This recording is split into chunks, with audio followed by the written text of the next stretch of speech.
அன்பான உறவுகளே, அனைத்து உறவுகளுக்கும் இனிய காலை வணக்கம். இப்போ நான் என்ன செய்ய போகிறேன்னா, கோவக்காய் பொரியல் வாங்க செய்யலாம். சட்டி காஞ்சிருச்சு. இப்போ நம்ம எண்ணெய் ஊற்றுறோம். எண்ணெய் காஞ்சிருச்சு. இப்போ கடுகு போடுறோம், கொஞ்சம் ஜீரகம் போடுறோம். அடுத்தது வெங்காயம்,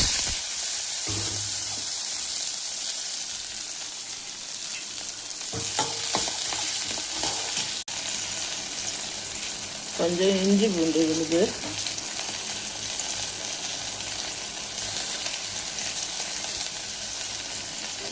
போட்டாச்சு.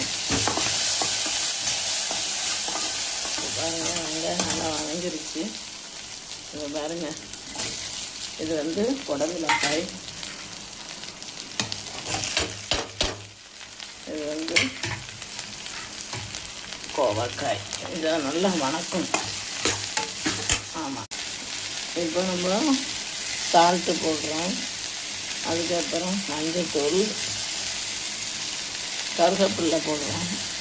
எல்லாம் போட்டு நல்லா வணக்கணும். கொஞ்சம் வணங்கினதுக்கப்புறம் நம்ம மிளகாத்தூள் அப்ளை பண்ணணும். இப்போ லைட்டாக கொஞ்சம் தண்ணியை விட்டு வேக வைக்கணும். ரொம்ப தண்ணி ஊற்றக்கூடாது, சும்மா லைட்டாக. ஏன்னா அது வேகணும்னா அந்த செலவு வடை போகணும்ல, அதுக்காண்டி. கோவக்காய் நல்லா வெந்துருச்சு. இதாகிடுச்சு பாருங்கள், செம்மையாக ஆகிடுச்சா.